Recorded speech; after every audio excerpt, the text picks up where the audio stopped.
Carnegie could remember the time before the Industrial Revolution forced the weavers from their homes and forged the course of his life. Young Andrew fully expected to be a weaver like his father Will.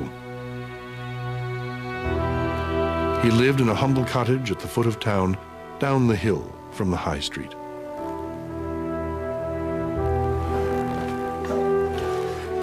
His father kept his hand looms at home.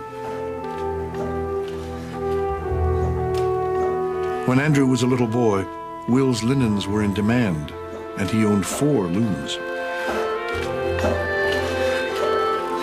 Andrew would sit at his father's feet, mesmerized by the rhythmic sounds of the shuttle and the foot pedals.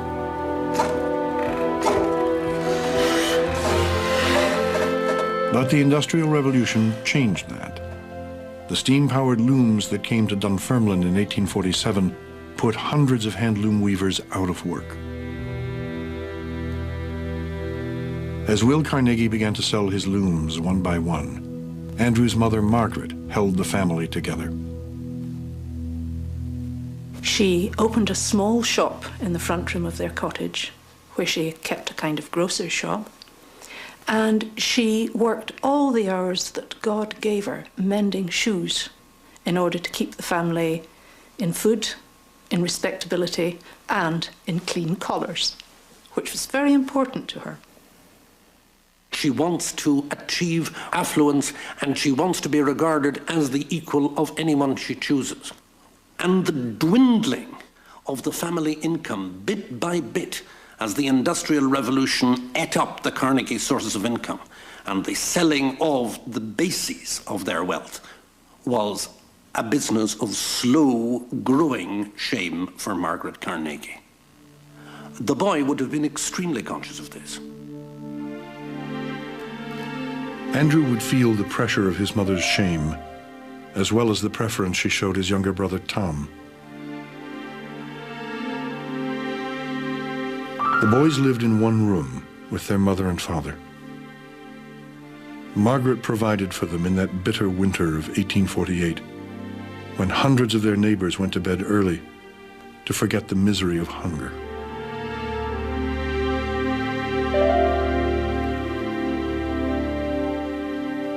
I began to learn what poverty meant, Andrew would later write.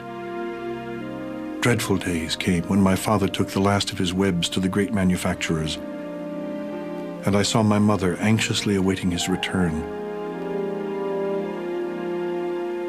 It was burnt into my heart then that my father had to beg for work. And then and there came the resolve that I would cure that when I got to be a man. Andrew learned frugality from his mother and took the lesson to school.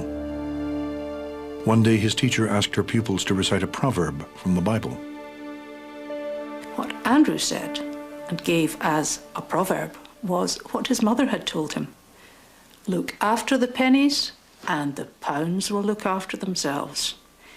The school dissolved in giggles. The master glared. The poor little boy didn't know what he'd said wrong. He was only quoting his mother, who was the centre of his existence. And he never forgot it. Andrew lived in the shadow of the Abbey Church, the old religious centre of Scotland. His family spurned the church, but enjoyed walking the Abbey grounds. One of his earliest memories was their struggle to gain access to the historic ruins in Pittencrieff Glen, next to the Abbey. His grandfather, Tom Morrison, and his uncle Tom Jr. led the campaign against the Laird of Pittencrieff. They, and Andrew's father, were political radicals who wanted to abolish the monarchy and do away with inherited privilege. The sort of privilege the Laird of Pittencrieff enjoyed.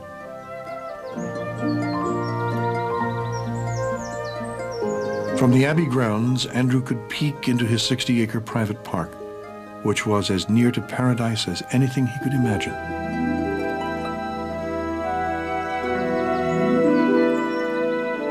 The court ordered the Laird to open the gates for one day a year.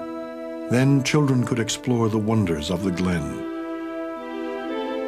but Andrew never could. Everyone in town was welcome, except the relatives of his radical grandfather, Tom Morrison. The Laird of Pittencrieff banished his entire family in revenge. Carnegie was always torn between two great influences of his childhood. There was his father and his maternal grandfather, who represented to Carnegie the true idealism of democracy, of the rights of the people.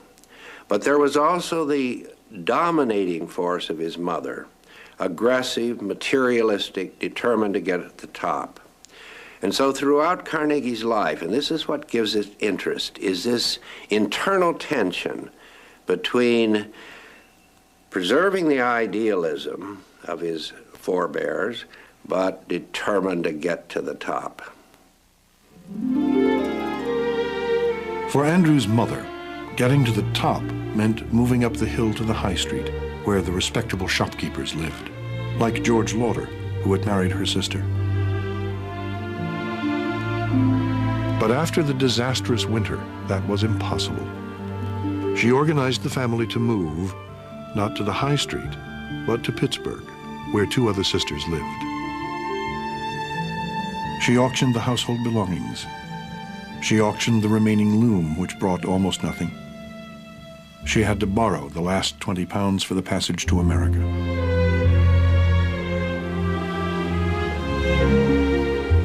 Like many of the nearly 190,000 who left Britain for America in 1848, the Carnegies left in shame. Andrew, aged 12, was determined that in the new world he would heal the wounds of his father's defeat in the old.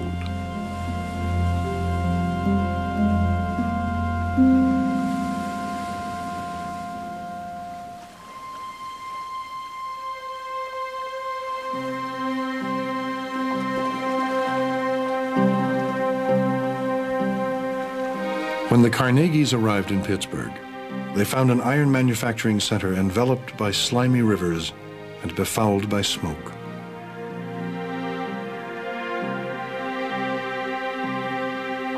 They had fled poverty and despair in a romantic Scottish town, only to find in Pittsburgh the same poverty and despair amid squalor.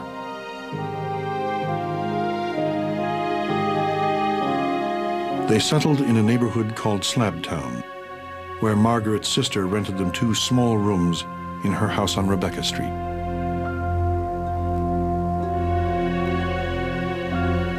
Like many immigrant children, Andrew, after only 5 years of schooling, went to work. At age 13, he stoked boilers in a textile factory 12 hours a day.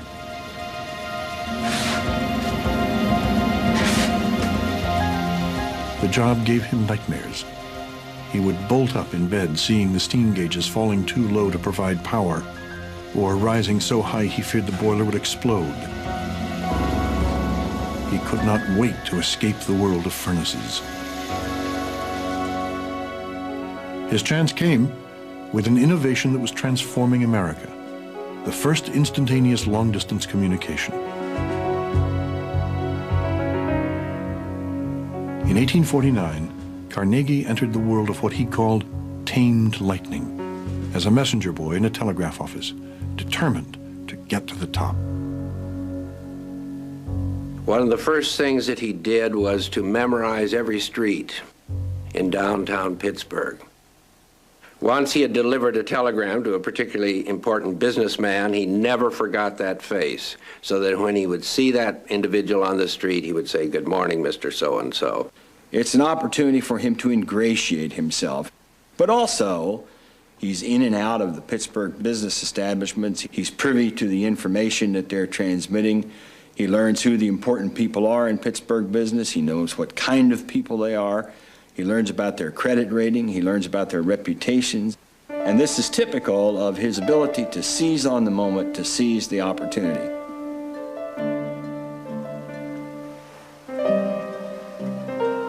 One spring evening, Andrew was downriver dispatching messages by steamboat when he met his father, headed down the Ohio to Cincinnati to sell his tablecloths. To his surprise, he saw on deck his father with his package of hand-loom weaving, too poor even to buy an inside cabin on a cold night. And there was the stark contrast. The young boy, still in his teens, the success, his father, the failure in America. The father grabbed Andrew's hand and said in a broken voice, "Andrew, I'm proud of you." And Andrew simply took this as a compliment, not seeing the kind of despair in his father's eyes about his own failure. After 7 years in America, Will Carnegie died at age 51, a broken man, a victim of the Industrial Revolution.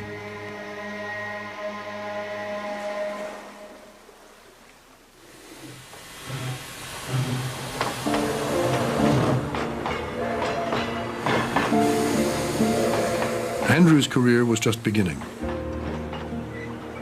He took a job on America's leading railroad, the Pennsylvania. And he found a father figure who would be the most important influence on his young adult life. Thomas A. Scott, superintendent of the railroad's Western Division. Scott was in and out of the telegraph office all the time, and Carnegie came to his attention as a bright, young, cheerful guy. And I think Scott saw something of himself in the younger man. They had both started off very poor and were ambitious and working their way up. And Scott began to call him my boy Andy.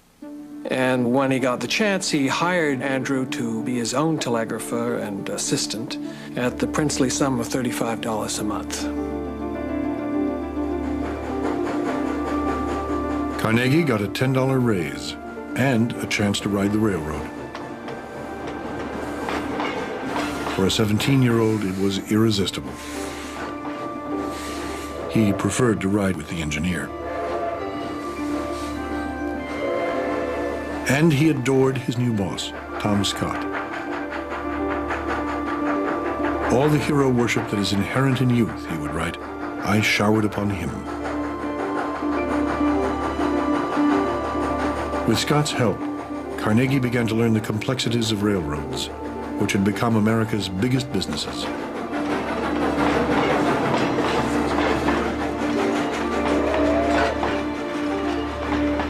One day, he came home to find his mother weeping, which was very unusual. She was a tough, hard woman who had essentially kept the family together. He said, "Never mind, Mother, I'll take care of you, and someday we'll ride in a coach." She said, "What good would that do if the people in Dunfermline can't see us riding in a coach?" That became his goal, to be rich enough to take his mother back and for them to ride together in a coach through the streets of Dunfermline. Soon, Andrew was able to buy a house at the edge of Pittsburgh, away from the smoke and grime. Margaret would hire a servant. While Tom finished school, Andrew was pushing ahead. One day Scott was gone and Carnegie was in the office. A message arrived about a wreck. The line is blocked, the trains have stopped moving, and Carnegie steps in and takes charge. Though he doesn't have specific authority to do this, he assumes the authority. Carnegie sent out the messages telling the men what to do about the wreck, get the trains moving again, signed them all TAS, Thomas A. Scott. He said to himself, "My boy, this is death or Westminster Abbey." When Scott returned, he assessed the situation. He saw what had happened, what Carnegie had done, and he glowered at Carnegie and said nothing. And Andy feared for a time that perhaps he had done wrong, but a story got back to him that Scott had told an associate, "Let me tell you what that little white-haired Scots devil of mine did." Faced with another wreck, Carnegie wired boldly, "Burn the cars." Scott was amazed, but burning cars became standard procedure following wrecks to cut delays and cut down costs.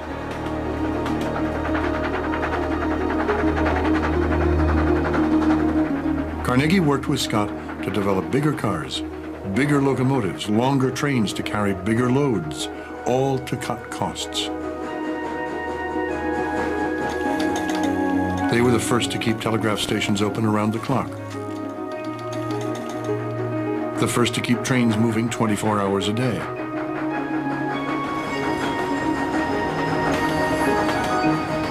Carnegie learned from Scott what made the Pennsylvania Railroad a model to the world. Cut costs by running them fast and running them full. Cut costs by cutting wages, by demanding 13-hour days, by avoiding strikes like the ones the freight men called in the winter of 1856. When a worker informed Carnegie that maintenance men also threatened to strike, Carnegie gave Scott a list of those involved, whom Scott promptly fired. Young Andy would not forget the value of spies, nor Scott the value of his boy Andy.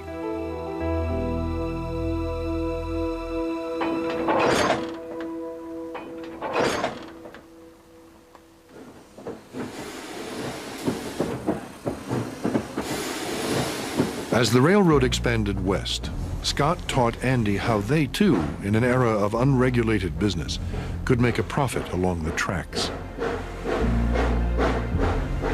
Together, they invested in Theodore Woodruff's new sleeping cars, which Scott bought for the Pennsylvania Railroad. Carnegie's $217 investment soon paid $5,000 a year. Woodruff shunted aside, went bankrupt. Carnegie foresaw the need for iron bridges to replace wooden ones and formed a company to make them. He held Scott's shares in his name, while Railroad President J. Edgar Thompson put his in his wife's name to avoid the perception of conflict as they bought their own iron bridges for the Pennsylvania Railroad. To make the iron for the bridges that Scott would buy for the Pennsylvania Railroad, Carnegie followed his brother Tom into the iron business. Carnegie's investments along the tracks became so profitable that a salary of $2,400 a year from the railroad represented a mere 5% of his income. In 1865, he left the Pennsylvania Railroad to pursue his other ventures. He could rejoice in the 12 years that had passed since Thomas Scott first called him my boy Andy.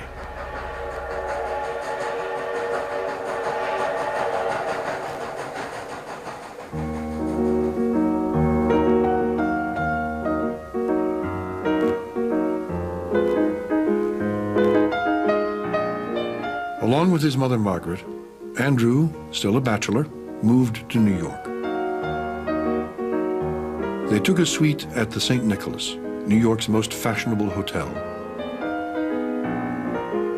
Margaret could now wallow in luxury and banish the memories of immigrating in steerage, of stitching shoes by candlelight down a muddy alley in Slabtown. Her boy was now a wealthy man, but dissatisfied. At age 33, Andrew took stock of his life. He wrote himself a letter vowing to work for only 2 more years, to educate himself, and then to devote his life to benevolent purposes. Simply making more money, he wrote, must degrade me beyond hope of permanent recovery. It was a very curious type of spirituality, and it reflects the voices of his father, who spoke of the religion of altruism, or the voice of his uncle, who spoke of an egalitarian political society, and the voice of his grandfather, who agitated so strongly against the aristocracy. All of these ghosts are urging Andrew Carnegie onward.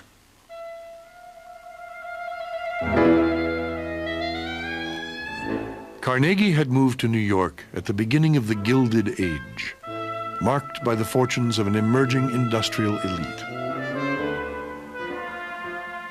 He may have found the pursuit of wealth degrading, but to others it was a natural expression of progress.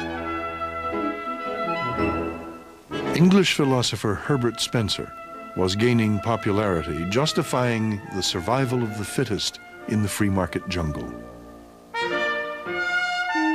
As for the poor, Spencer felt nature meant to cast them aside.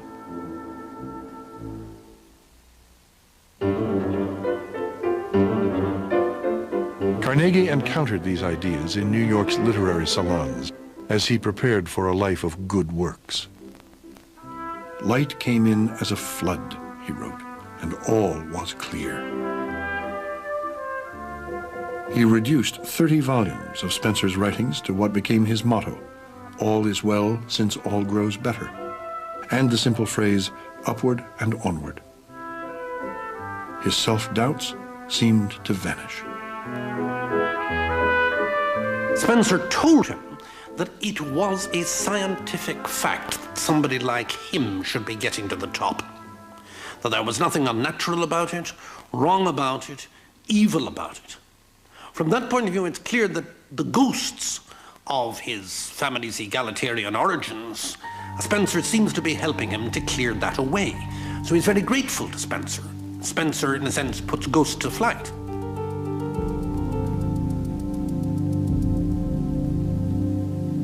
By 1872, Carnegie had worked 2 years beyond what he said he would in his letter to himself. What he saw in England that summer would make him work 30 years more. For centuries, craftsmen had been able to purify small batches of iron, which is brittle, into steel, which could be shaped. Now, industrialist Henry Bessemer's pear-shaped furnace could convert large batches of iron into steel. Carnegie saw British iron mills expanding as steel plants. He knew the age of iron was over. He committed his own money and borrowed heavily for a new steel plant at Braddock, near Pittsburgh, and began to haul Bessemer converters to the site. That was when he got a desperate call from his old mentor, Tom Scott. Wall Street was in a panic, and Scott's risky investments in the Texas Railroad had gone sour.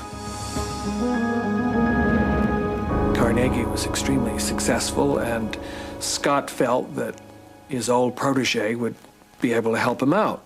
So he arranged a meeting in Philadelphia, went down thinking that here he and Carnegie had been in business together for 20 years, and that Scott had given Carnegie his first loan to start out. It backed him in virtually all his endeavors, and in fact, Scott's greater prestige when Andy was just starting out, in effect, underwrote Carnegie's ambitions when he was a young man. So he had every reason to expect now that he was in trouble that Carnegie would help him. Here was a true test of Carnegie's friendship with Scott. Carnegie said flatly, "No. I cannot endanger my own financial position by endorsing what he was certain was a sinking ship." And for Scott, this was a terrible personal blow. He felt hurt and betrayed, and it was a professional embarrassment and a financial disaster. 5 years later, Scott was stricken with what a New York paper called a paralysis and sailed to Europe to recuperate. Carnegie wrote to Scott this letter that we've had in the family ever since. And the letter said, "I'm so sorry. A line in the New York paper gives me the terrible news. All our miserable differences vanish in a moment. I only reproach myself that they ever existed. This blow reveals there lay deeper in my heart a cord which still bound me to you in memory of 1,000 kindnesses for which I am your debtor." I think this shows how Carnegie was haunted by what he had done to Tom Scott.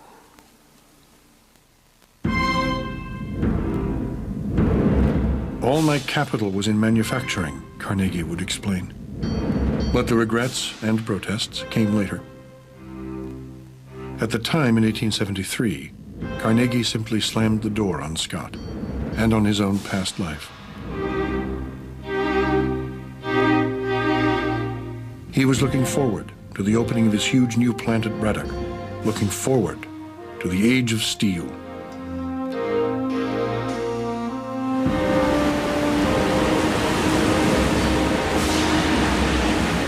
On August 22nd, 1875, Carnegie witnessed the greatest fireworks display modern industry could produce.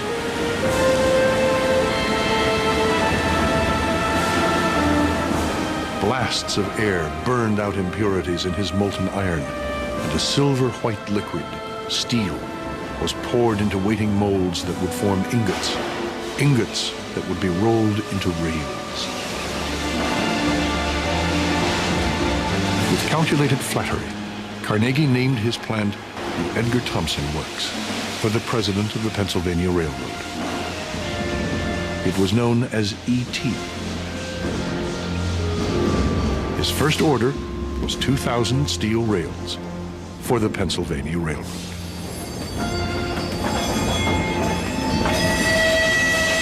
Carnegie shocked a meeting of mill owners who divided the rail market among them by demanding a share equal to the largest. Carnegie arrives and announces that he's bought stock in all their companies, and he's read their reports, and he sees, as he goes around the table pointing at various people, that this president makes $50,000 a year and has an $80,000 a year expense account, and so on, whereas his president makes $5,000 a year and has no expense account. I know my costs, he says, and I know yours. And if you don't give me the share I want, in effect, he says, I'll run you all out of business because you can't compete with me.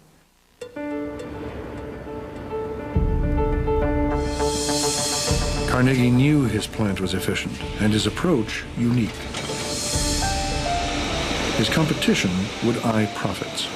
He would eye costs. And he developed a system to track them day by day, penny by penny. His dictum at the Edgar Thomson Works was, watch the costs and the profits take care of themselves. He would move steel in big volumes like the railroads, run his furnaces fast and full.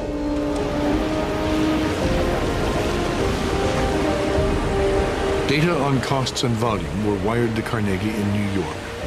From there, he badgered his managers and tried to inspire a spirit of competition among his workers. It seemed to work.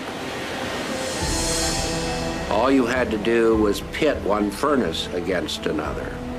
For the prize of being the best producer of that week, you got to post a steel broom at the top of your smokestack.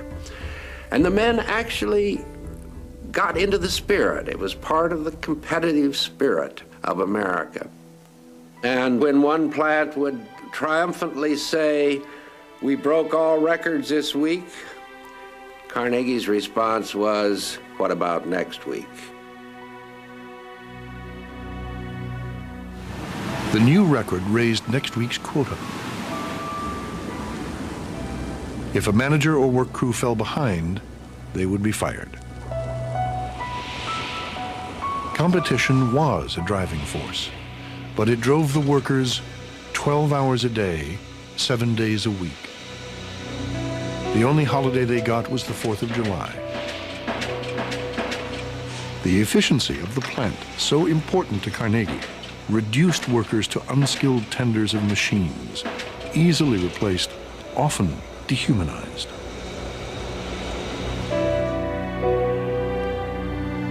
Those who had dominated the metal business before the age of steel found it especially hard. They were craftsmen who were used to controlling the process of making wrought iron, literally cooking it in small batches. And it's an art, not a science. And it was an art practiced by these people called puddlers, who pushed it and stirred it and literally spat upon it and judged it by its color and the color of the flames that shot out of it to announce when this cooking was done. With the shift from puddling to the Bessemer process comes also a shift in control of the workplace. And this, of course, the union was most reluctant to see happen, and Carnegie and the other managers were most anxious to see happen.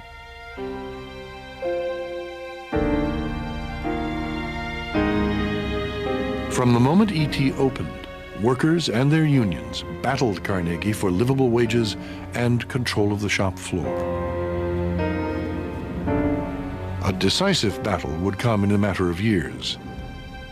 But the days of the puddler, of all creative labor in a mill, were numbered. At E.T., Carnegie introduced a scale of production that was daunting and irreversible. As the Industrial Revolution had claimed the jobs of handloom weavers like his father, it would now claim skilled craftsmen like the puddlers. The change from the age of iron to the age of steel had human costs, but not for Carnegie. He was able to foresee the revolution and to harness it.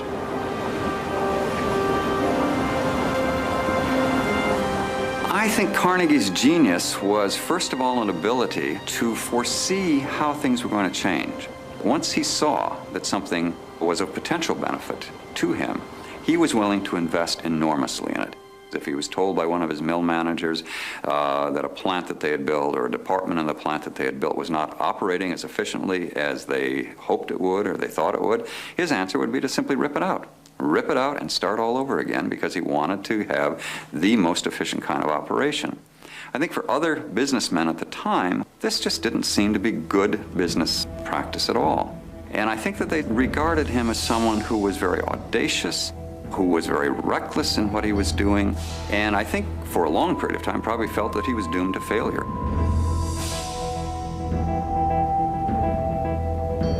They were wrong. Carnegie's brash assault on the world of steel was a success from the start. He was mass-producing steel, cheap steel that fueled the growth of a nation.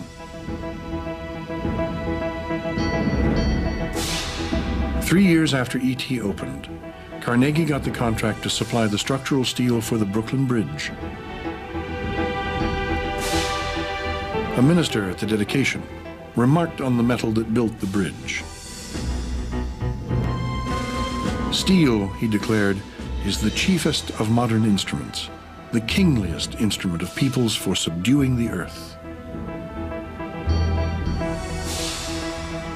The industry Carnegie was beginning to dominate had come to symbolize America's technological development and national greatness. Carnegie was so proud of his new plant, he begged his English mentor Herbert Spencer to come to Pittsburgh to see how a new industrial order had evolved. Carnegie believed he was playing out Spencer's concept of progress toward utopia.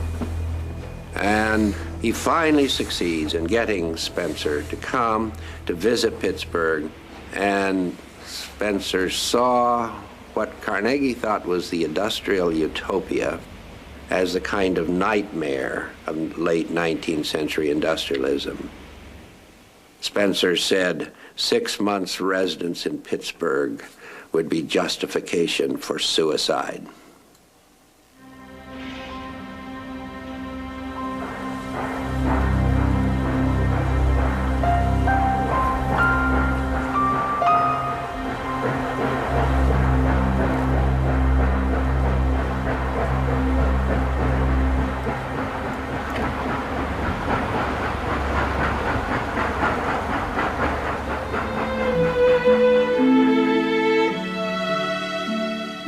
In 1881, Carnegie could keep a promise he had made to his mother, Margaret, in leaner times. They would ride in a coach and return in triumph to Dunfermline, which they had left in shame 33 years before. Andrew wanted his friend Louise to join them. Louise Whitfield was the 24-year-old daughter of a New York merchant whom Andrew, age 45, had courted for a year. They enjoyed riding together in Central Park. Andrew got more and more friendly with this girl who was not conventionally pretty, who was not vivacious, not flirtatious. She was quiet, she was serious, she was sensitive. And Andrew obviously liked her very much indeed.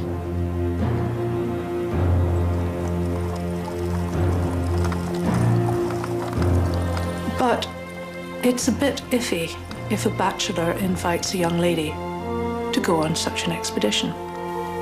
So Andrew pled hard with his mother that she would go and extend a kind invitation to Louise, and then Louise would be able to go as well.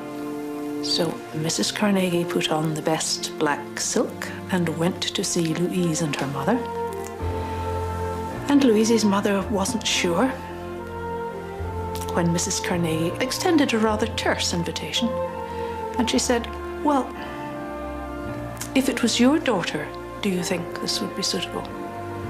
And Mrs. Carnegie drew herself up and said, "If she was any daughter of mine, she'd be going nae place of the kind." End of coaching trip for Louise. And then to make it worse, the insensitive old so-and-so asked Louise to dinner, where everybody at the dinner table was chatting about this wonderful excursion that they were going to have, and Louise wasn't going, the only person who wasn't going, and she had to sit and eat humble pie and watch Mrs. Carnegie preening herself at the top of the table.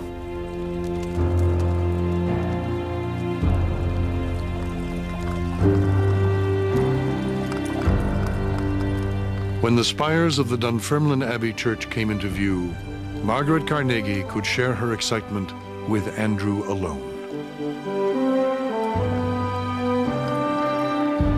The coach passed the walls of Pittencrieff Park, the paradise of privilege always denied to Andrew as a boy. It headed up the hill past the town hall, bedecked to welcome Andrew, who had donated a library. Then the coach turned right onto the High Street, where the rich shopkeepers lived, and where Margaret had aspired to live before she left for America. The High Street, where her sister lived after she married well, married George Lauder. It stopped in front of George Lauder's shop.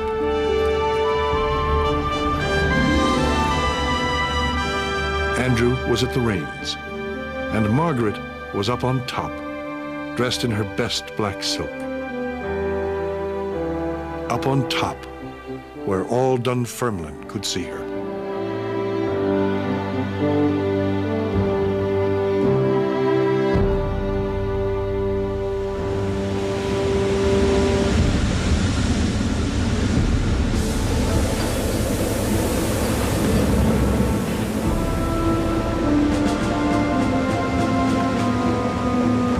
With E.T. a success, Carnegie bought another mill across the river at Homestead. It was a bargain, but it would cost him dearly. Homestead's new open hearth furnaces made it the steel mill of the future. Novelist Hamlin Garland would write of a roar as of 100 lions, a thunder as of cannons, burst of spluttering flakes of fire. He described fierce ovens giving off a glare of heat and horrible stenches of gases. Everywhere, the deafening hiss of escaping steam.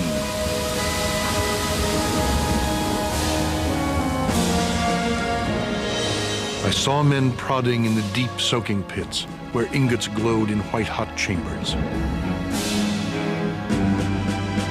I saw other men in the hot yellow glare from the furnaces.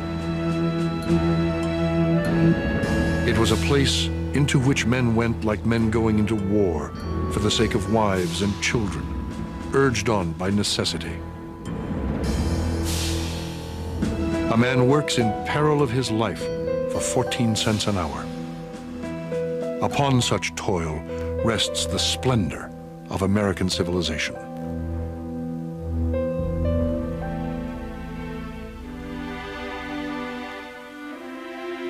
The town itself was foul.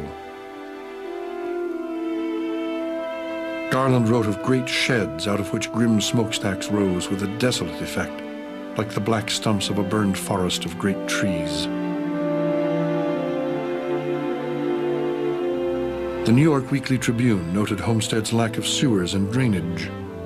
There are deep gutters on both sides of every street, but whenever it rains, the gutters fill up with water which stagnates and becomes covered with green, slimy scum, which sends up odors sickening to the extreme.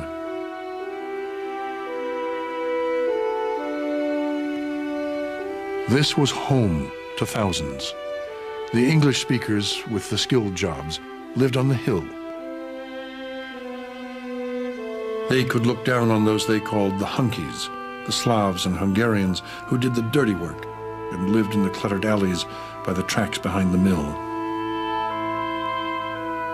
But like war, the mill forged a brotherhood. The mill was their life, and it would be their children's lives.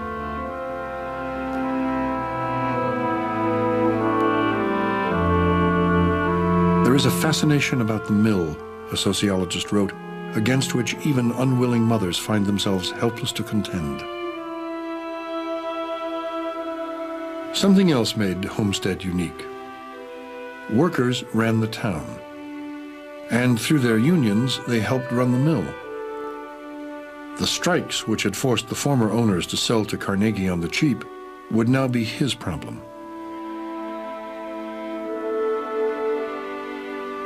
Homestead was a workers' town, and the unions, the steel unions in Homestead, were very, very strong. Both the Amalgamated Association of Iron and Steel Workers and the Knights of Labor. Not only were they strong, but they were bastions of, by 19th or indeed by 20th century standards, bastions of inter-ethnic solidarity.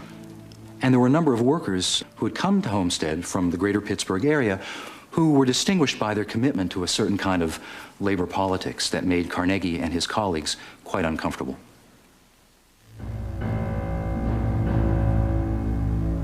Homestead would become the most famous steel mill in America.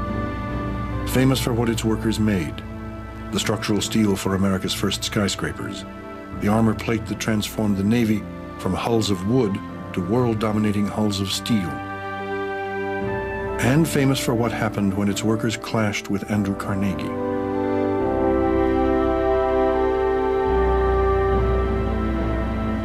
To help manage Homestead, Carnegie would rely on a savvy new partner, Pittsburgh coal tycoon Henry Clay Frick. He may have wished he hadn't. Carnegie met Frick at the Windsor, then New York's swankiest hotel, where he and his mother had moved. Carnegie had never met Frick until one day in New York City. Frick is there on his honeymoon, and Carnegie, accompanied by his mother, as he often was, invites Frick and his bride to lunch. And Carnegie, at the conclusion of lunch, toasts a future partnership of Frick and Carnegie. This came as a complete surprise to everyone there, including Henry Clay Frick himself. The first words that were spoken came from Andrew's mother. "That's all very well," she said, "for Mr. Frick, but what's in it for us?" What was in it for Andrew Carnegie and Mother Margaret was guaranteed access to Frick's vast supply of coke in southwestern Pennsylvania. Coke is coal partially burned in what were called beehive ovens. It is a key ingredient in making iron, and without iron, Carnegie could not make steel.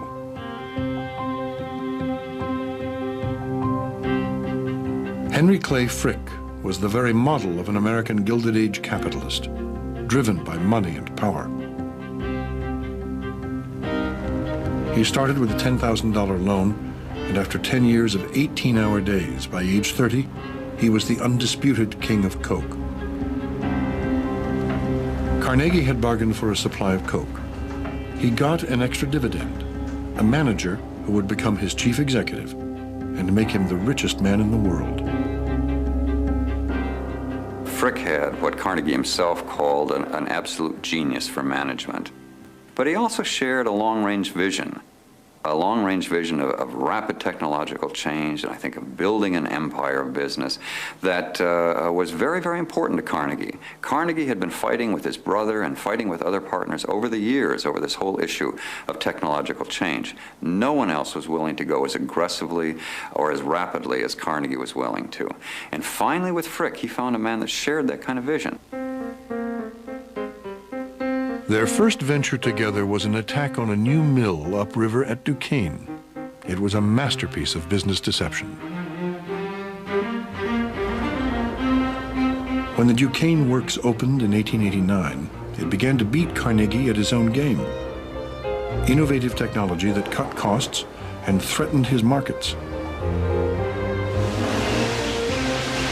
They could roll continuously from ingot to rail and avoid a reheating process that was costly to Carnegie.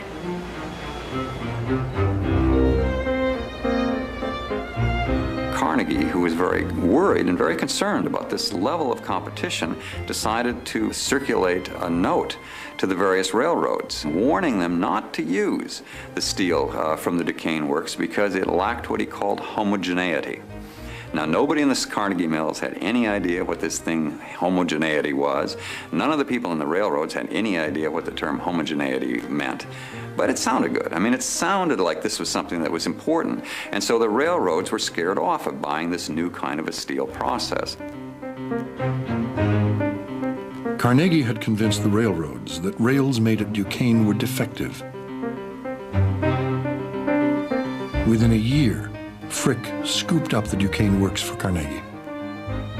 It was the greatest industrial bargain of the 19th century. Carnegie called Frick a marvel.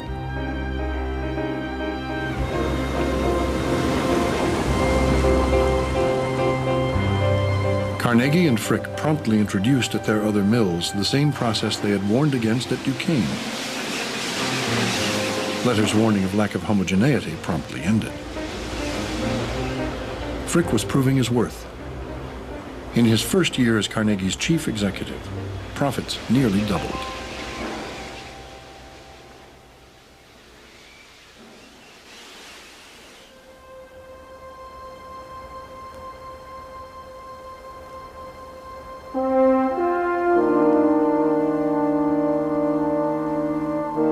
Andrew Carnegie spent the summer of 1886 at Cresson, his retreat in the Allegheny Mountains. But it was a trying time.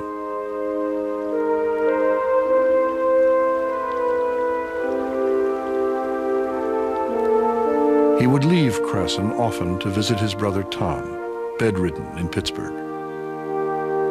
Tom was an important partner, but had drunk too much for years. Many felt to escape the demands of his ambitious older brother. Andrew had never felt Tom was aggressive enough, and Andrew was always jealous of Tom, even though Tom was the younger brother. Always felt that the mother loved Tom more than she loved him. And when Herbert Spencer came and preferred the company of Tom to Andrew, this was a severe blow to Andrew's pride, intellectually as well as personally. At Cresson, their mother Margaret, age 76, got pneumonia. Then Andrew took to his bed in the adjacent room. He wrote Louise he had a bad cold, but he had typhoid. In October, Tom died at age 43. Carnegie had often dismissed Tom as being born tired. But he adored his mother. Perhaps someday I may be able to tell the world something of this heroine, but I doubt it, he would confide. I feel her to be sacred to myself, and not for others to know. After my father's early death, she was all my own.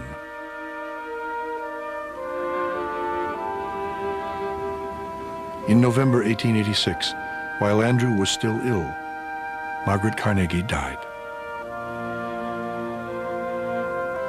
They were concerned that he did not hear that his mother had died of pneumonia, because it would occasion a relapse, a very serious one. They had to lower Mrs. Carnegie's coffin out of the window so that Andrew couldn't hear it being carried past his room, because the risk to his own health was so great. They told him a week later that she had died, and Andrew was devastated.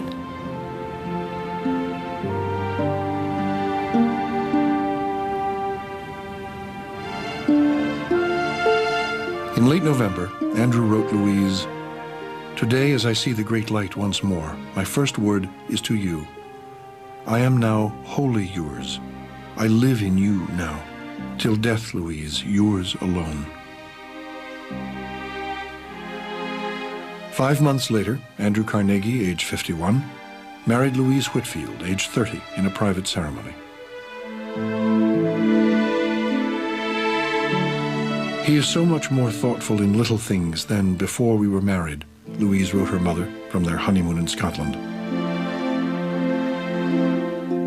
But she seemed daunted by Carnegie's demanding social life.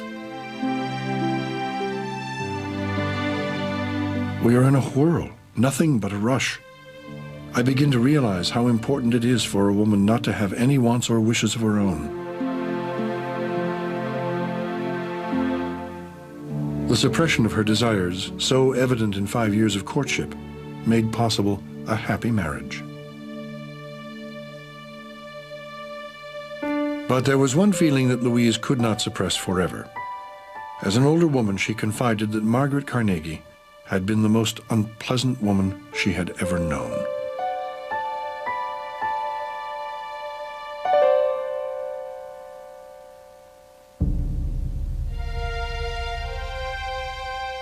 The year before his marriage, Andrew Carnegie published Triumphant Democracy, a best-selling book that saw the promise of America realized in growing industries such as his. But it was a promise workers felt they had been denied. In the previous decade, they had racked American cities with violent strikes and riots. The worst destruction was in 1877, after railroads arbitrarily cut wages.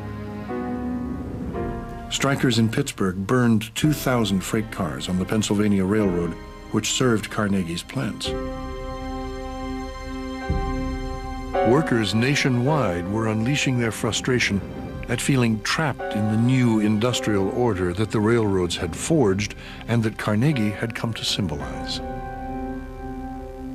Tens of thousands of American workers came to believe in the late 1860s, early 1870s, that upward mobility would not be open to them, that they would never be able to become self-employed, they would never become capitalists, and they therefore saw their status in American society as wage slaves. They saw themselves as forever dependent on the will of another for their livelihoods. Amid this turmoil, Carnegie found the voice of his radical forebearers and stunned the business world with an essay in which he championed the right of workers to organize into unions. As he did so, labor leaders in 1886 called a nationwide strike for an 8-hour day. The worst violence was in Chicago, when a bomb exploded at a labor rally in Haymarket Square and the police opened fire. Carnegie felt compelled to write a second essay, reaffirming his faith in labor.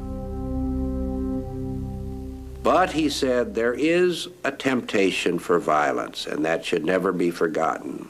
When labor sees its only asset, its job, being threatened, then there is a natural tendency to violence. And he proposed a new commandment: "Thou shalt not take thy neighbor's job." It was a remarkable piece. Labor was going to regard it as its Magna Carta. But his peers found these statements almost insufferably outrageous, because it seemed to them to threaten not only businesses, the owners of businesses, right to manage their affairs as they saw fit, but to encourage labor to organize and to perhaps participate in activities that in the 19th century, and for that matter in much of the 20th century, could be seen as subversive and anti-American. Among those who disagreed with his writings sympathetic to labor was Carnegie's own partner, Henry Clay Frick. Frick believed passionately that the H.C. Frick Coke Company, the fruit of his hard work, was his to manage as he saw fit. Labor was a commodity with no rights. My great-grandfather was extremely tough on strikes and labor, and it's all rooted very much in childhood. He was brought up by a German Mennonite grandfather whose motto really was, if you want to know who's boss, just start something. And this was a very, very angry man, and the Mennonites were very dutiful people. They were very hard-working people, and you did what you were told. And my great-grandfather was often very severely punished for such little things as climbing an apple tree and stealing an apple. Frick viewed workers who would not accept his terms as disobedient. When English-speaking workers went on strike in his coal fields in 1884, he fired them and imported Hungarian and Slav scab labor.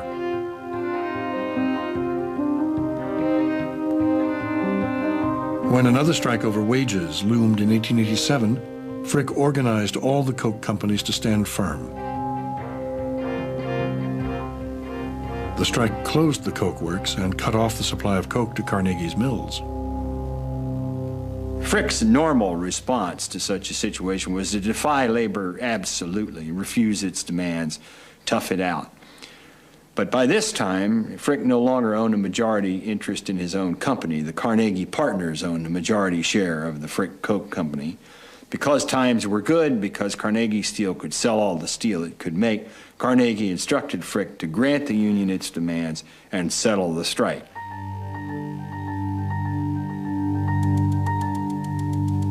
Carnegie forced Frick to retreat from his hardline stance on labor, and Frick was furious. But Carnegie's views were never tested. He emerged as the businessman both fair to labor and watchful of his bottom line. The next year, they were put to the test at his Edgar Thomson Works, when the union resisted his efforts to reduce the cost of labor. In his autobiography, Carnegie recounted the role he played, how he closed the plant and settled down in New York to wait it out. He saw himself as he wanted to be remembered, the benevolent employer. After some weeks, a delegation from the union arrived. He welcomed them to his home. He showed them about. He wined and dined them. He treated them with great courtesy and announced that he would soon appear in Pittsburgh with a plan to settle the strike and to put everyone back to work. And indeed, shortly thereafter, he comes to the mill. His partners are quite nervous about this and afraid of what may happen when he appears at this mass meeting, but in fact, he does appear at a mass meeting of his workers, and after some general discussion of the situation, he asks people to talk about their specific grievances. And one of the workers got up and said, "Mr. Carnegie, take my job, for instance."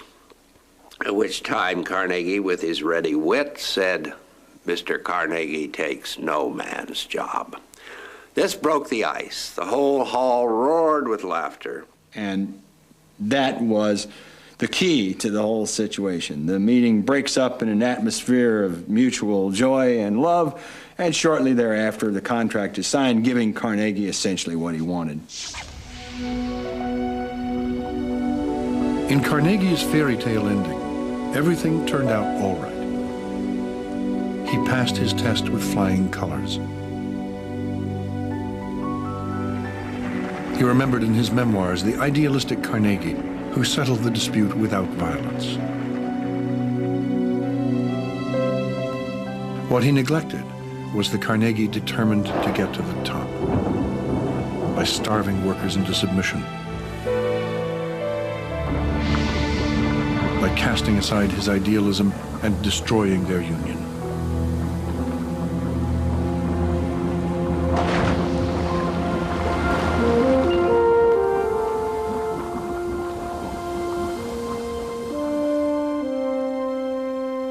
The next year, in March 1889, Carnegie gave Braddock, Pennsylvania, home of the Edgar Thomson Works, a magnificent library.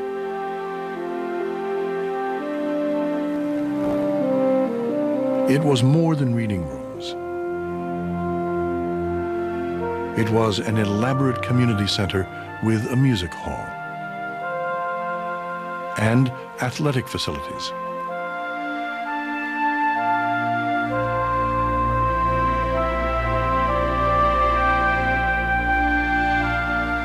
In his dedication, he stressed the obligation of the wealthy to give away their money for the public good, a theme he would develop and publish later as the Gospel of Wealth.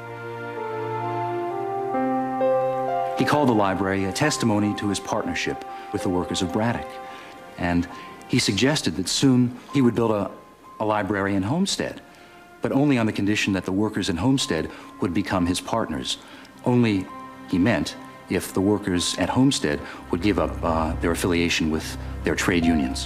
I don't think that that rhetoric went over very well with the workers and their unions at Homestead. Across the river at Homestead, the Amalgamated Association of Iron and Steel Workers was the only union left in Carnegie's steel plants. That summer of 1889, the workers won concessions from Carnegie. They not only survived as a union, they emerged from negotiations more determined and powerful than ever. But that was before Henry Clay Frick was in charge. When their new contract expired in 1892, they would be dealing with Frick. How he handled an intervening strike in his coke fields would make him more determined and powerful than ever. The Hungarian and Slavs who worked in those coke works refused to work at the price that the H.C. Frick Coke Company was paying. They not only refused to work for it, they refused to allow anybody else to work. And so as my great-grandfather began to bring people in to work, they marched on the Morewood plant not once but twice, and in the middle of the night, and to the sound of beating drums. They were absolutely drunk. They were armed with guns and pipes and shovels and brooms. They burned up all the coking tools. They tore the fence down, and they did, you know, hundreds of thousands, if not millions of dollars worth of damage. And for my great-grandfather, this was intolerable. And he did say, these are ignorant people. They are not naturalized American citizens. They do not speak English. They are the ignorant tools of the labor leaders. And he said always, well, what is going to rule our great Commonwealth, the law or mob violence?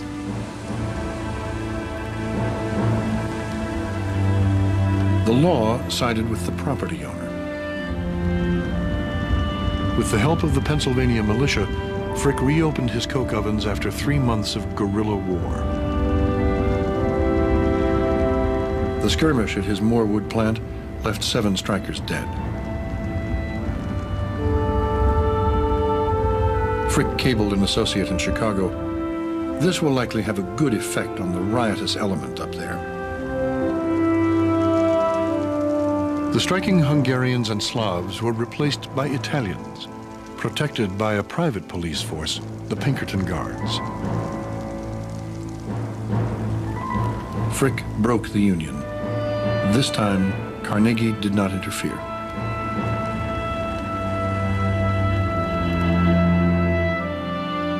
Carnegie and Frick now controlled their labor costs everywhere, except at Homestead, where the Amalgamated was entrenched. They had introduced the most modern machinery and technology at Homestead. The mill now required fewer workers, and the skills needed were not the obsolete skills of the old craftsmen, the puddlers. Yet it was these craftsmen who ran the union, and, unlike Carnegie's non-union mills, had a say in who was hired and how the work was done. No one believed more in the union cause than Homestead's activist mayor, John McLuckie. John McLuckie and his associates in Homestead believed above all in the idea that all American workers should be entitled to a job, a livelihood, and to having a sufficiency of means for living comfortably.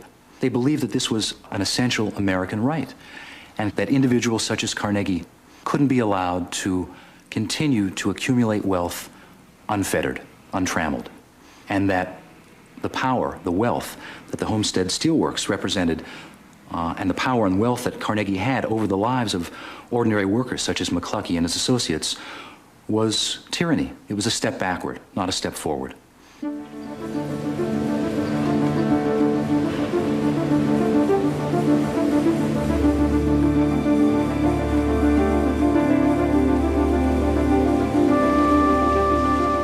In the spring of 1892, Carnegie had Frick roll as much armor plate as possible before the union's contract expired at the end of June. America's largest steel producer had decided to eliminate America's largest craft unions. How they would do it was still uncertain. Carnegie departed for his usual lengthy vacation, but this year at Loch Rannoch in the remote Scottish Highlands. Better that a champion of unions about to crush one be inaccessible to the press. If Frick's terms were not accepted, Carnegie instructed him to close the plant and wait the men out. Later, he gave Frick more leeway. "We approve of anything you do," he wrote from England. "We are with you to the end." What Frick did was build a fence 3 miles long and 11 feet high around the entire plant. The workers called it Fort Frick.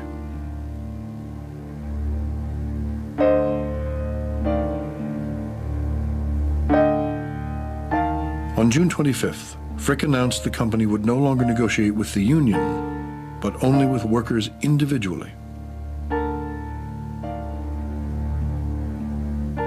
Leaders of the Amalgamated were willing to concede on every issue to save their union.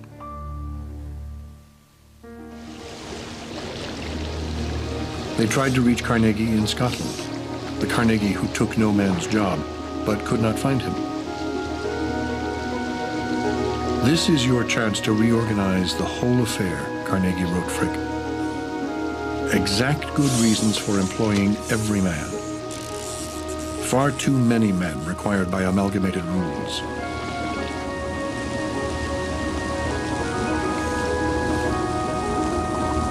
Carnegie did not believe there would be much of a struggle. He gambled the workers would rather keep their jobs than their union. But they stood firm.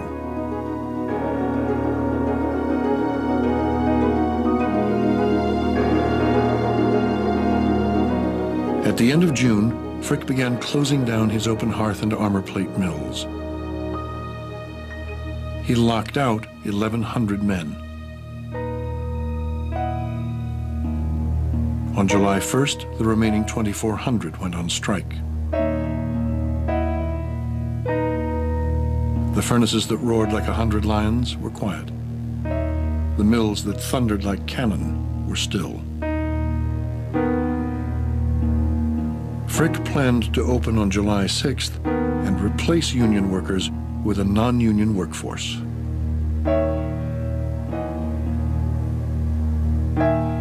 The workers believed because they had worked in the mill, they had mixed their labor with the property in the mill, they believed that in some way that property had become theirs. Not that it wasn't Andrew Carnegie's, not that they were the sole proprietors of the mill, but that they had an entitlement in the mill. And I think in a fundamental way, the conflict at Homestead in 1892 was about these two conflicting views of property, but it also was about American rights. Journalists flocked to Homestead from across the country. Carnegie's plants represented the future of industrial America. At stake was what role unions would play. Frick requested the sheriff to post notices saying that he intended to protect the mill. The workers tore them down. He knew the sheriff could not protect the mill, but Pinkerton guards had never failed him.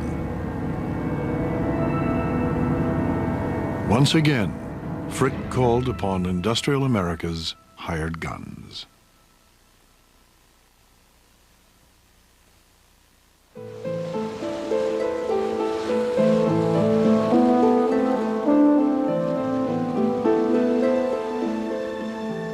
Early in the morning of July 6th, tugboats pulled two barges with 300 armed Pinkertons slowly up the Monongahela toward Homestead.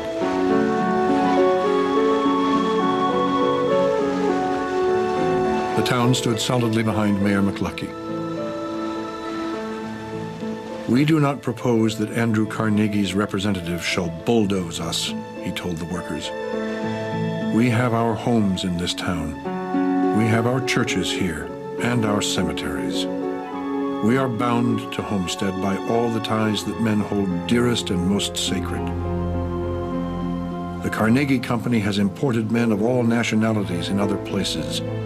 They have never imported a man into Homestead, and they never will."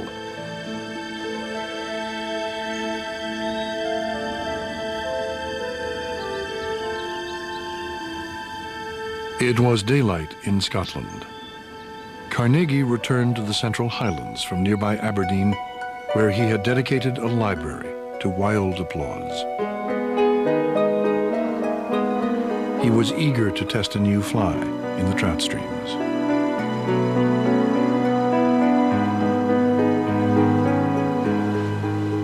Union lookouts were at their posts along the Monongahela.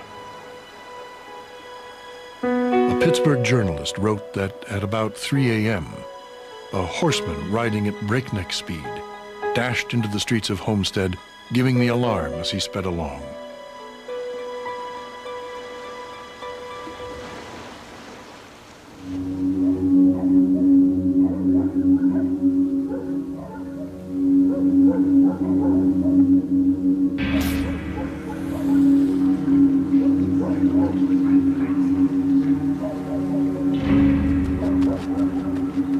Men, women, and children burst from their homes and rushed to the banks of the Monongahela. "It is evident there is no bluffing at Homestead," the New York Times had observed. "The fight there is to be to the death."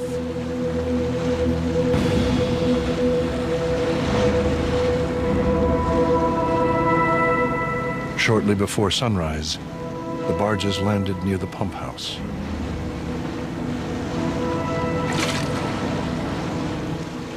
Workers begged the Pinkertons not to come ashore. Armed with Winchesters and pistols, the Pinkertons ignored them.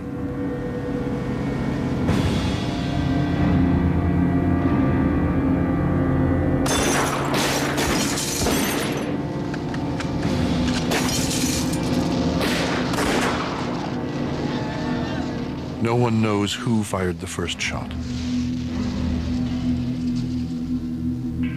For nearly 14 hours, workers and Pinkertons traded gunfire.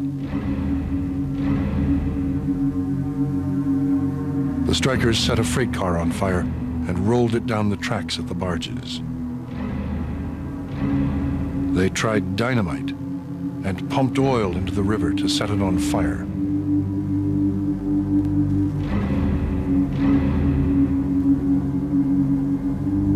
When the Pinkertons surrendered at 4 p.m., 3 detectives and 9 workers were dead or dying. But the workers had won the battle. Then they began to lose the war.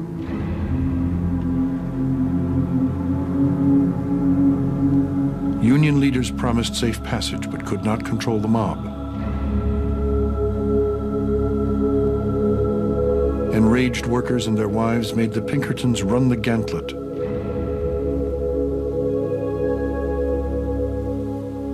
The men screamed for mercy, the New York World wrote. They were beaten over the head with clubs and the butt ends of rifles.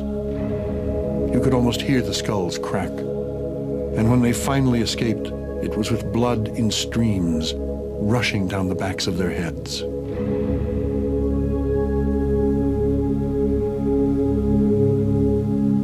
After the surrender, the barges were set aflame. The Pittsburgh Commercial Gazette reported, twilight now being about ended, the entire riverfront was lit up, while 2,000 throats shouted, "Hooray for Homestead."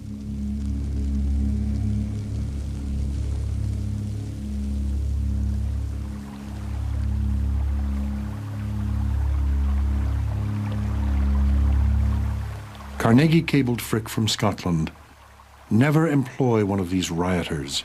Let grass grow over works, must not fail now." But in a letter to his cousin George Lauder, he was critical of Frick. He indicated that to him, part of the tragedy was due simply to the stupidity with which the preparations for the battle had been handled. In other words, he was accusing Frick of bad generalship in this, not so much accusing him of bad morals and principles in fighting the battle.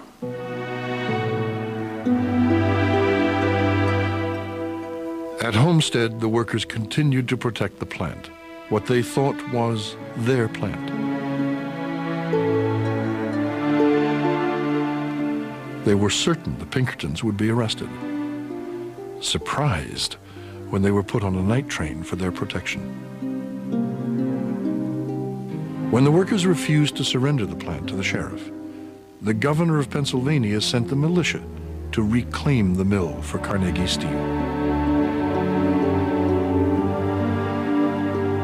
Frick brought in strikebreakers to reopen the works.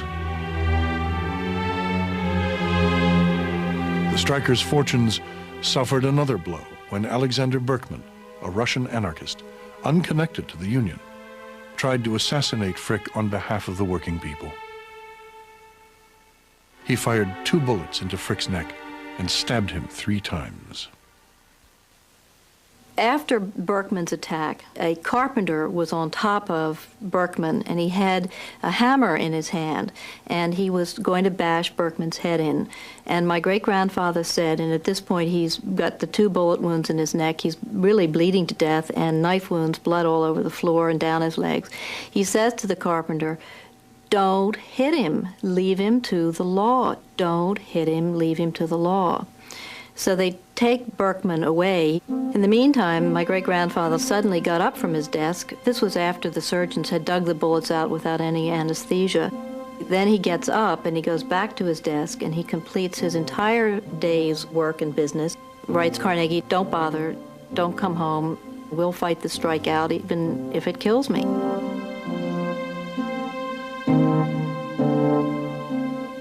Carnegie had won his victory, but at a huge price. His image as a radical reformer, so carefully cultivated, was in shambles. A congressman from Ohio called him the arch sneak of this age. The Edinburgh Dispatch bewailed the strike-breaking methods which prevail in the land of triumphant democracy. The St. Louis Post-Dispatch editorialized, 10,000 Carnegie public libraries would not compensate the country for the direct and indirect evils resulting from the Homestead lockout. Say what you will of Frick, he is a brave man. Say what you will of Carnegie, he is a coward, and gods and men hate cowards. It's easy to say that Carnegie was a hypocrite. There is an element of hypocrisy clearly in between what he said and what was done. But it's a little too easy to simply dismiss the whole incident on Carnegie's part as an act of hypocrisy. There is this curious reason as to why Carnegie felt it necessary to ever enunciate the rights of labor. Frick was the norm, not Carnegie, in management's relationship with labor at that time. And one can only answer it that, once again, it's this being torn between wanting to pose as a great Democrat and liberal, and at the same time wanting to make sure Carnegie Steel came out on top.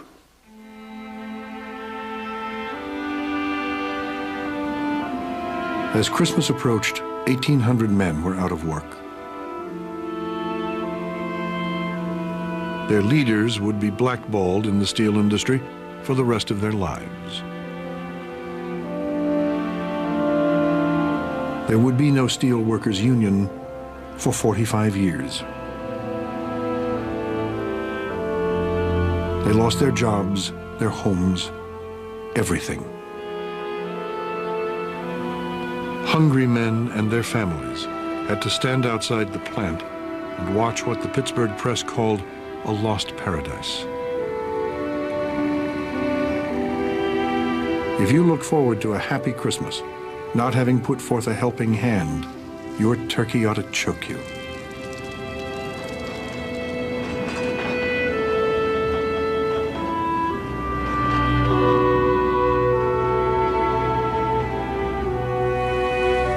Europe has rung with Homestead, Homestead, until we are sick of the name, Carnegie cabled Frick from Italy. But it is all over now. So, once again, Happy New Year to all.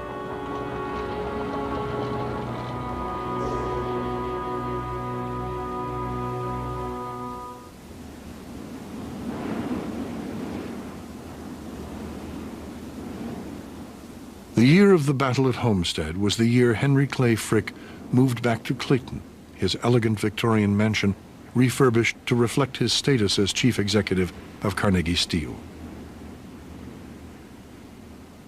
It was here that Frick recovered from the assassination attempt.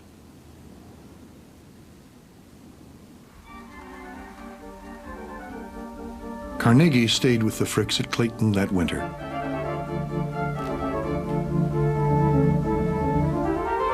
At dinner, Frick amused his guests when he said to the butler, "Ask the orchestra leader to play something." Carnegie must have been pleased. Just months before, he had helped with the details of shipping this elaborate automatic orchestra from Freiburg, Germany to Pittsburgh. Only the royalty of Europe and Maharajas of India could afford an orchestrion. Carnegie came to Pittsburgh to talk to the workers at Homestead, to assert his full confidence in Frick as a manager.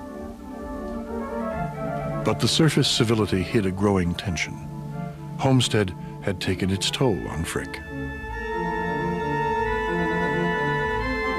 In 1894, my great-grandfather really essentially had a nervous collapse. This man was absolutely exhausted. He'd had 2 children die, and he'd broken the back of labor, but in turn that, in a way, really broke his back. And Carnegie was going around telling everybody that my great-grandfather was essentially a disordered man. And my great-grandfather really turned on him and said, "I am sick of your telling people that I am a disordered man. I am tired of your absurd newspaper articles, your absurd interviews, your personal conduct, and your interference in matters that are of absolutely no concern of yours because you happen to know nothing about them anyway." He had had it. Frick resigned as chief executive, but Carnegie convinced him to become chairman of the board. With Homestead behind him, Carnegie began to challenge the world. He invested in new machinery to further cut labor costs. He began to rebuild all his plants. His profits in 93 were 3 million, 4 million in 94. His oldest partners began to cry for dividends. There is between 6 and 7 millions available, wrote his cousin George Lauder in 1895. Why do you not make dividends? Another wrote of a ship forever in sight of port, but never landing.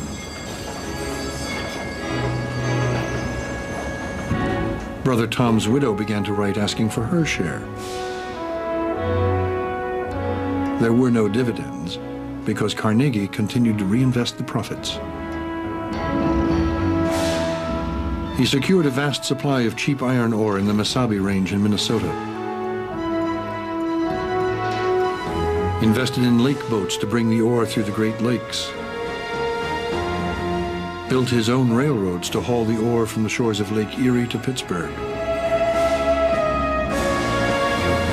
He kept hammering at costs, running his plants full, and it paid off. He drove the price of rails from $28 a ton to $18, and to capture some orders as low as $14 a ton. His competitors were astonished. By 1900, Carnegie was producing more steel than the entire steel industry of Great Britain. Carnegie sets a standard for American industry, and I think that the fact that America grows to become, by the turn of the century, the greatest industrial nation in the world, and an industrial nation that far outstrips any of the other nations by that point in time, to a large extent has to be credited to someone like Carnegie. I think he stood the American industrial world on its ear. I think he stood the world on its ear in many ways.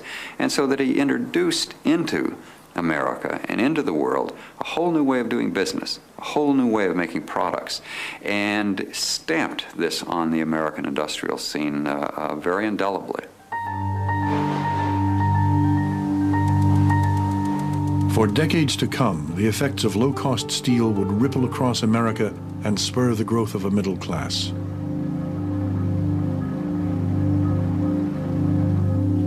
In Pittsburgh, Carnegie contracted with dozens of outside suppliers and hired thousands of clerks, chemists, and other salaried workers who made 3 times as much as the average worker on wages. But it was not a good time to be a steel worker. In the 20 years after Carnegie broke the Union, productivity tripled, but the income of skilled workers went up only by half. It never went up for unskilled workers. They barely eked out a living. Without a union, neither the skilled nor the unskilled had the power to bargain for more. Periodically, in 1898, 1899, and again after the turn of the century, workers tried to reorganize. And at each juncture, Carnegie was able to foil their efforts, largely because he had an elaborate system of corporate spying. In every Carnegie mill, in Duquesne, in Braddock, in Homestead, all the mills up and down the Monongahela Valley, Carnegie had men working for him who kept his subordinates well informed on the initiatives of troublesome workers, would-be organizers. At Homestead, the sense of community was gone. Observers noted grimy men with sallow and lean faces. A remark often heard was, if you want to talk at Homestead, you must talk to yourself.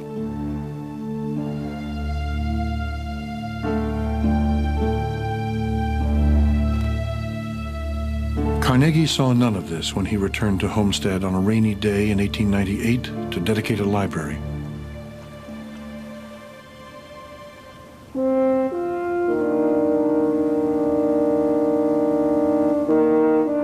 He was buoyed that day by his gift of a grand building that housed, like the one at Braddock, a library, a concert hall, a swimming pool, bowling alleys, and a gymnasium. He recalled the unpleasant events of 6 years earlier. By this meeting, Carnegie said, all the regretful thoughts all the unpleasant memories are forever in the deep bosom of the ocean buried. Henceforth, we are to think of Homestead as we see it today.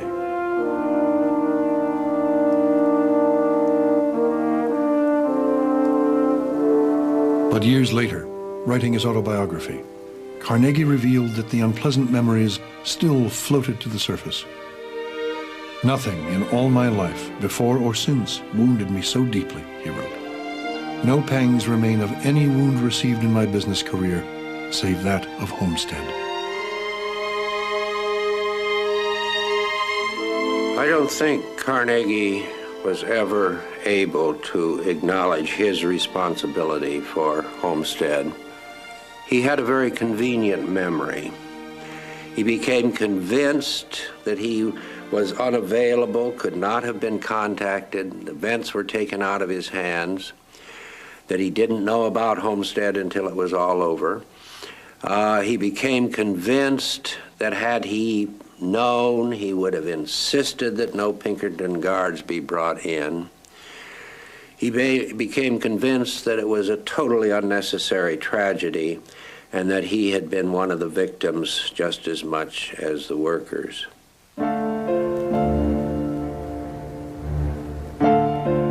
He said at the dedication that had he been there to talk to the men, the tragedy would not have occurred.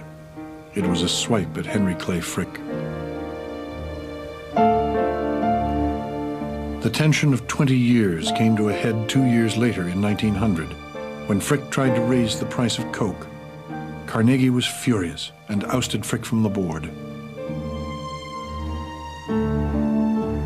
Then Carnegie invoked an agreement allowing him to buy Frick's shares at far less than market value. Frick would lose millions. Carnegie called on Frick and said that he was going to have to leave the company. Frick swung on him, said, "I always knew you were a goddamn cheat." And for the first time since he'd been a child, someone actually dared physical force against the little Scotsman.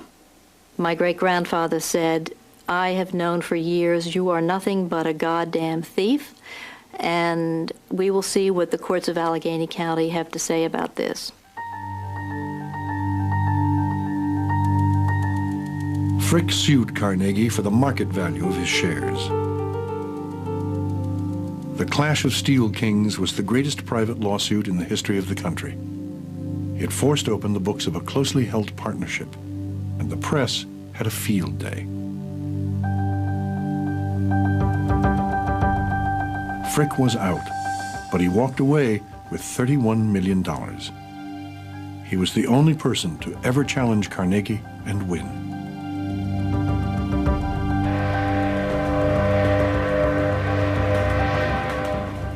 There was another crisis in 1900, a bigger one. Customers stopped buying Carnegie steel.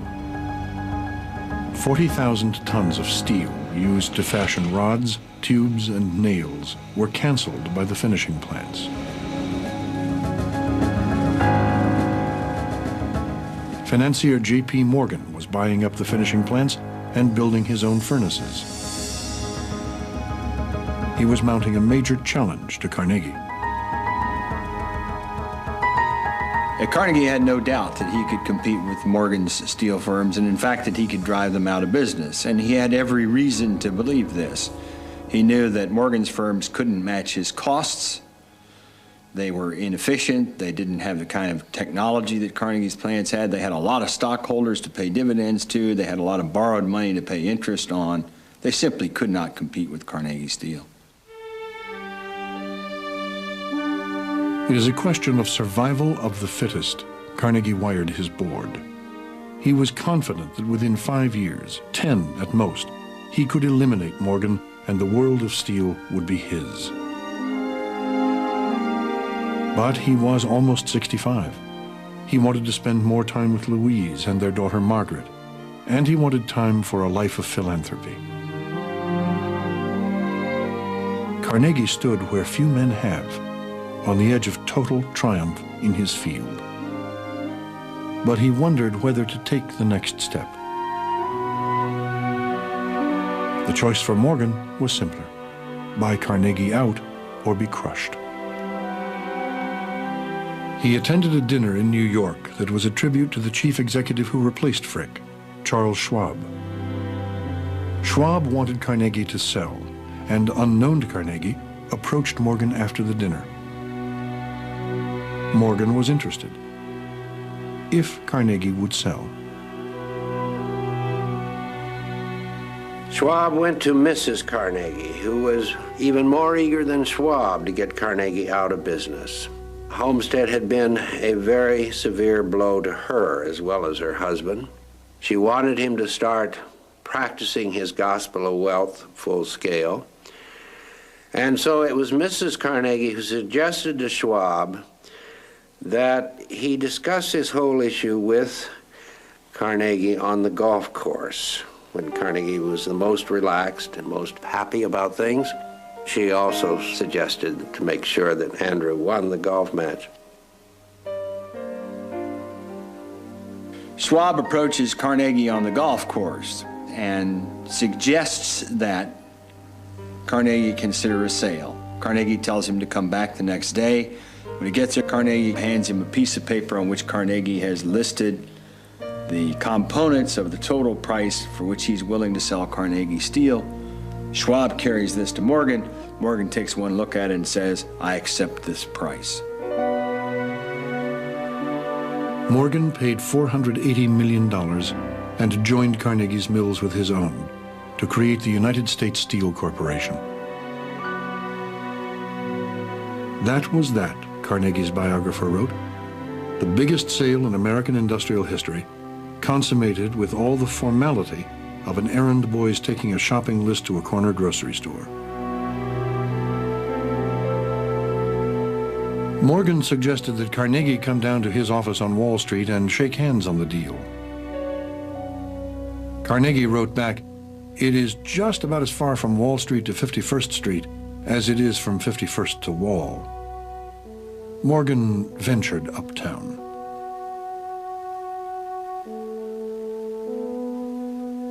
Morgan said, "Congratulations, Mr. Carnegie, you are now the richest man in the world." And Carnegie said, "I wonder if I could have gotten $100 million more. I probably should have asked for that." And Morgan said, "If you had, you would have gotten it."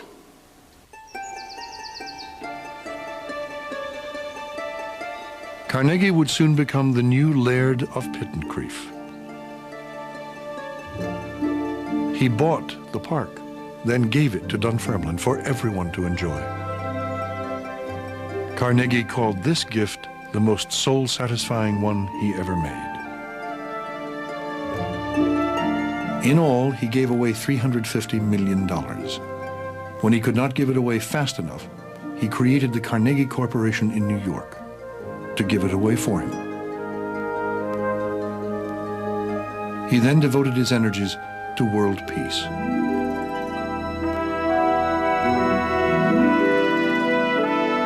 He was one of the first to talk of a League of Nations and built a Palace of Peace at The Hague, known since as the World Court.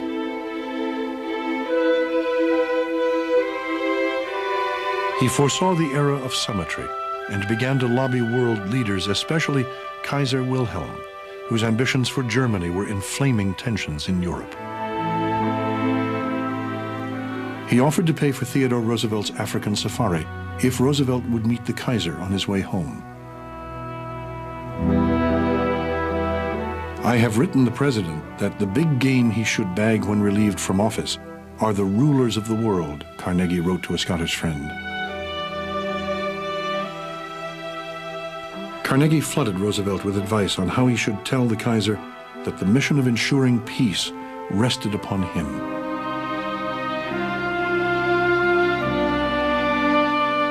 When Teddy Roosevelt finally met the Kaiser, he delivered Carnegie's peace message and then, for 5 hours, reviewed the Kaiser's troops.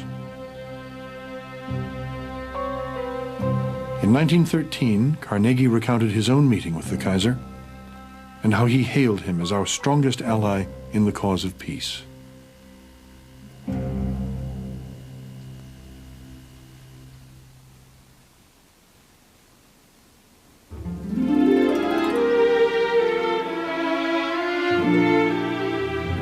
later, it was a beautiful August day at Skibo when word reached Carnegie that World War I had begun.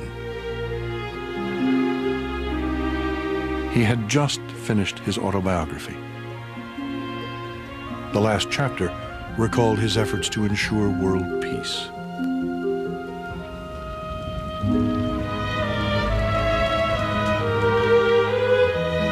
The world disaster was too much, Louise would recall.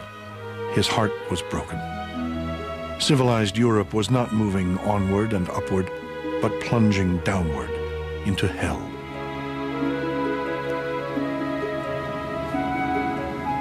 With Britain mobilizing for war, Carnegie left his beloved Skibo for the last time that September, 1914. Although he lived another 5 years, the last entry in his autobiography was the day World War I began.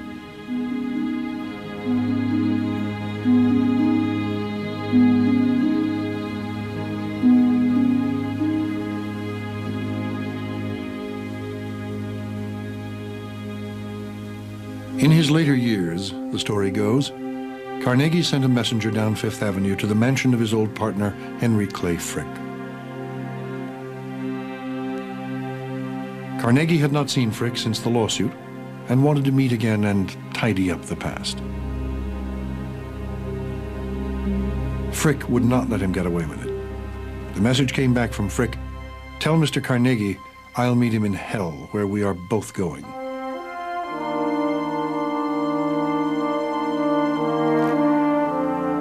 Carnegie's vision had no room for hell. Well before he died, he approved the murals at the Carnegie Institute in Pittsburgh. They present the world as he saw it, an industrial utopia where all is well since all grows better.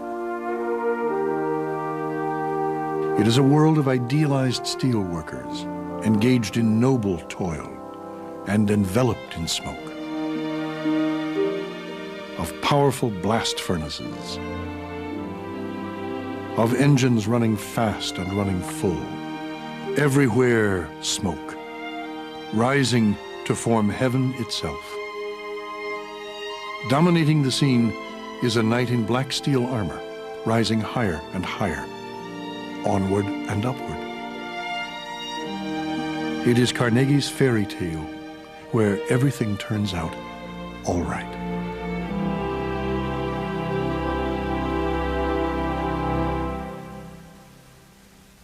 To learn more about Andrew Carnegie and the American experience, visit us at PBS Online.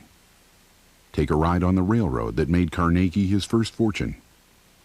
Visit a steel mill much like the ones Andrew built. And explore the lives of the super rich. Set your browser to www.pbs.org.